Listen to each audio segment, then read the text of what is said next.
Brought to you by Agilus Diagnostics.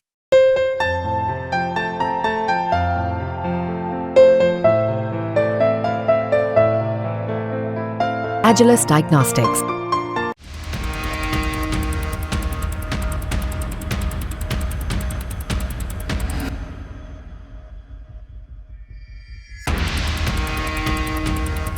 Bangladesh में हुए तख्ता पलट के बीच अब बांग्लादेश की सेना से जुड़ी हुई एक सनसनीखेज जानकारी सामने आ रही है। सूत्रों के मुताबिक जो खबर सामने आ रही है वो बांग्लादेश के लिए बिल्कुल भी अच्छी खबर नहीं है। खबर है कि बांग्लादेश की सेना दो फाड़ हो गई है। जी हां, ये सूत्रों के हवाले से एक बड़ी जानकारी हाथ लगी है, जिसके मुताबिक ये जानकारी सामने आई है कि बांग्लादेश की सेना दो गुट में बंट गई। सेना के बड़े अधिकारी शेख हसीना के पक्ष में थे, लेकिन सेना के जूनियर अधिकारी और आर्मी के 60 रिटायर्ड अफसर शेख हसीना के खिलाफ हो गए और यहीं से शुरू हो गया खेल तख्ता पलट का। यही वजह है कि बांग्लादेश की सेना की ओर से शेख हसीना को देश छोड़ने के लिए महज 45 मिनट का वक्त दिया गया। इतना ही नहीं, सूत्र कहते हैं कि देश छोड़ने से पहले शेख हसीना राष्ट्र के नाम पर संदेश देना चाहती थी, लेकिन जब वीडियो मैसेज रिकॉर्डिंग की तैयारियां चल रही थी, उसी दौरान बांग्लादेश की सेना ने इस वक्त को भी खत्म कर दिया और उन्हें तत्काल अपना आवास छोड़ने पर विवश किया गया, जिसके बाद वो इस कार्यक्रम को बीच में ही छोड़कर बांग्लादेश छोड़कर आगे निकल गई। बताया जा रहा है कि 5 अगस्त के इस घटना से पहले 4 अगस्त को बांग्लादेश में नेशनल सिक्योरिटी काउंसिल की एक बैठक भी हुई थी।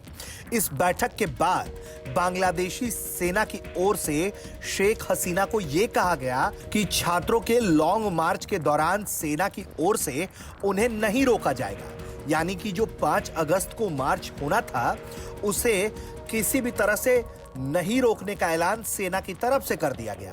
जिसके बाद 5 अगस्त को जब यह मार्च निकाला गया तो सुबह 9 बजे तक 5 अगस्त के स्थिति ठीक थी, लेकिन जैसे ही बताया जा रहा है कि गाजीपुर सीमा से ढाका में हजारों की संख्या में छात्रों का दल लॉन्ग मार्च करते हुए ढाका में प्रवेश करने लगा, सेना ने और पुलिस ने उनका रास्ता रोकने की जहमत नहीं उठाई, जिसके बाद स्थिति बिगड़ गई और फिर सेना ने शेख हसीना को 45 मिनट का वक्त दिया कि वो देश छोड़ दे।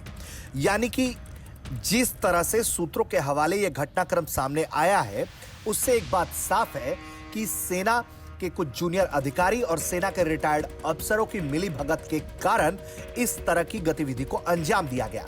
सवाल यह है कि ये सेना के जूनियर अधिकारी और आर्मी के जो कथित तौर पर 60 रिटायर्ड अफसर शेख हसीना के खिलाफ थे, उसकी वजह क्या है? क्या उन्हें चीन और पाकिस्तान का किसी तरह से कोई आश्रय मिला था या इसकी फिर कोई और वजह है? ये जांच के बाद जानकारी सामने आ पाएगी, लेकिन सूत्रों के हवाले से जो जानकारी सामने आ रही है, उससे ये बात साफ है कि सेना पहले दो गुटों में बंट गई, जिसके कारण इस तरह की स्थिति उत्पन्न हुई और अब बांग्लादेश अपने इतिहास की सबसे बुरी त्रासदियों में से एक का साक्षी बन रहा है। ब्यूरो रिपोर्ट, भारत तक।